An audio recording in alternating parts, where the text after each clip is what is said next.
வணக்கம். இன்றைய முக்கிய செய்திகள். தமிழகத்தில் பட்ஜெட் கூட்டத்தொடர் ஆகஸ்ட் 5ஆம் தேதி தொடங்கும் என்று சபாநாயகர் பிரபாகர் அவர்கள் தெரிவித்துள்ளார். டிஜிட்டல் பண பரிவர்த்தனைகளில் உலகளாவிய அளவில் இந்தியாவின் நிலை தொடர்ந்து வலுப்பெற்று வருகிறது. இதனை மெய்ப்பிக்கும் விதமாக இந்தியாவில் UPI பயன்படுத்துவோரின் மொத்த எண்ணிக்கை 55 கோடியாக அதிகரித்துள்ளது. எதிர்க்கட்சிகளின் தொடர் முழக்கத்தால் மாநிலங்களவை பிற்பகல் 2 மணி வரை மீண்டும் ஒத்திவைக்கப்பட்டது. 22 கேரட் ஆபண தங்கத்தின் விலை சவரனுக்கு ₹560 அதிகரித்து ஒரு சவரன் 1,05,760 ரூபாயாகவும் 1 கிராம் 13,220 ரூபாய்க்கும் விற்பனை செய்யப்பட்டு வருகிறது. இதனைத் தொடர்ந்து 1 கிராம் வெள்ளியின் விலை கிராமிற்கு ₹5 அதிகரித்து 1 கிராம் வெள்ளி 240 ரூபாய்க்கு விற்பனை செய்யப்பட்டு வருகிறது. திருநெல்வேலி மாநகராட்சியில் குடிநீர் கட்டணத்தை 5 முதல் 200% வரை உயர்த்த மாமன்ற கூட்டத்தில் தீர்மானம் நிறைவேற்றப்பட்டுள்ளதாக தகவல் வெளியாகியுள்ளது. TNPSC நடத்தும் தொழில்நுட்ப பணி தேர்விற்கான தேதி அறிவிக்கப்பட்டுள்ளது. கரப்பான்பூச்சி ஜனதா கட்சியினர் இளைஞர்கள் போராட்டத்தை கைவிட ஒன்றிய அமைச்சர் JP நட்டா அவர்கள் வலியுறுத்தியுள்ளார். தஞ்சாவூரில் ஹாம்லி டவர்ஸ் என்ற நவீன தகவல் தொழில்நுட்ப வணிக கோபுரம் திறக்கப்பட்டுள்ளது. தமிழகத்தில் அடுத்த 5 நாட்களுக்கு இடியுடன் கூடிய மழை பெய்ய வாய்ப்புள்ளதாக வானிலை மையம் தகவல் தெரிவித்துள்ளது. தமிழகத்தில் தவறு செய்யும் மின்சார வாரிய ஊழியர்கள் மீது ஒழுங்கு நடவடிக்கை எச்சரிக்கை விடுக்கப்பட்டுள்ளது.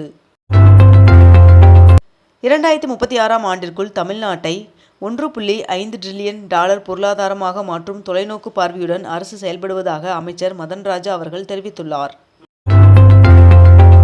96 லட்சம் மதிப்பிற்கு அமெரிக்க பத்திரம் வாங்குவோருக்கு அமெரிக்க குடியுரிமைக்கான கிரீன் கார்டு திட்டம் அமல்படுத்த திட்டமிடப்பட்டுள்ளதாக தகவல் வெளியாகியுள்ளது. குறுவை சாகுபடி பாதிப்பு காரணமாக விவசாயிகளுக்கு நிவாரணம் வழங்க PR பாண்டியன் அவர்கள் கோரிக்கை விடுத்துள்ளார். மொத்த விற்பனையாளர்களுக்கு வழங்கப்படும் ஆவின் நெய்க்கான விலை உயர்வை ஆவின் நிறுவனம் திரும்ப பெற்றது. இங்கிலாந்து புதிய பிரதமராக ஆன்டி பர்ன்ஹாம் அவர்கள் பதவியேற்றார். குடியரசுத் தலைவர் திரௌபதி முர்மு அவர்கள் டெல்லியிலிருந்து 3 நாள் அரசுமுறை பயணமாக நேற்று வெளிநாடு புறப்பட்டு சென்றார். மதுரை ராமநாதபுரம் மாவட்ட அதிமுக நிர்வாகிகளுடன் அதிமுக பொதுச் செயலாளர் எடப்பாடி பழனிசாமி அவர்கள் ஆலோசனை நடத்தினார். உலக சதுரங்க தினத்தை முன்னிட்டு சதுரங்க வீரர் வீராங்கனைகள் பயிற்சியாளர்களுக்கு முதலமைச்சர் விஜய் அவர்கள் வாழ்த்து தெரிவித்துள்ளார். நாடாளுமன்ற மழைக்கால கூட்டத்தொடர் நாட்டு மக்களுக்கு பயனுள்ளதாக இருக்கும் என்று பிரதமர் நரேந்திர மோடி அவர்கள் தெரிவித்துள்ளார். பட்ஜெட்டில் இடம்பெற வேண்டிய சுற்றுலாத்துறை திட்டங்கள் குறித்து முதலமைச்சர் விஜய் அவர்கள் ஆலோசனை நடத்தினார். பராமரிப்பு பணியின் காரணமாக பழனி முருகன் சுவாமி கோவிலில் ரோப்கார் சேவை இன்று முதல் அடுத்த 45 நாட்களுக்கு இயங்காது என்று தெரிவிக்கப்பட்டுள்ளது. நாடாளுமன்ற மழைக்கால கூட்டத்தொடர் தொடங்கியது. பாதுகாப்பு காரணங்களுக்காக டெல்லியில் 5 மெட்ரோ நிலையங்கள் தற்காலிகமாக மூடப்பட்டுள்ளன. நீர்வரத்தின்றி காணப்படும் சுருளி அருவிக்கு சுற்றுலா பயணிகள் செல்ல வனத்துறை தடை விதித்துள்ளது. தமிழ்நாட்டில் 2576 கோடி ரூபாயில் 3 ரயில் பாதை திட்டங்களுக்கு ரயில்வே வாரியம் ஒப்புதல் வழங்கியுள்ளதாக தகவல் வெளியாகியுள்ளது. தமிழகத்தின் VS ரத்தன்வேல் அவர்கள் இந்தியாவின் 99வது கிராண்ட் மாஸ்டர் ஆனார்.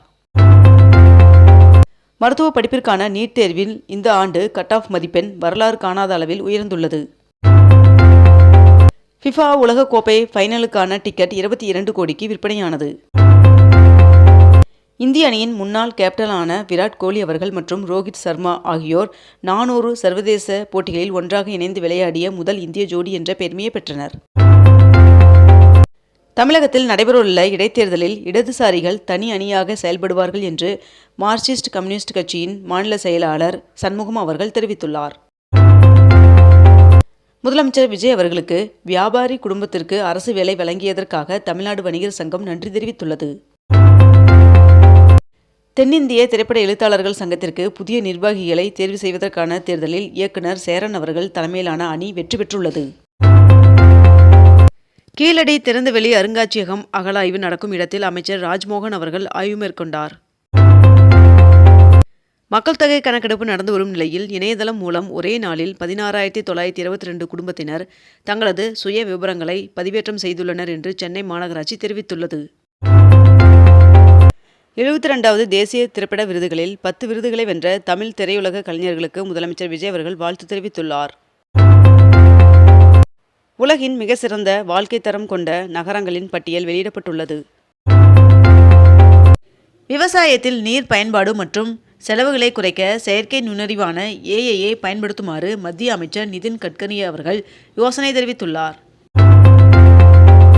தென்மேற்கு வங்கக்கடல் முதல் லட்சத்தீவு வரை காற்றழுத்த தாழ்வுப்பாதை நிலவுவதால் தமிழகம், புதுச்சேரி, காரைக்காலில் அடுத்த 4 நாட்களுக்கு மழை பெய்ய வாய்ப்புள்ளதாக வானிலை மையம் தகவல் தெரிவித்துள்ளது.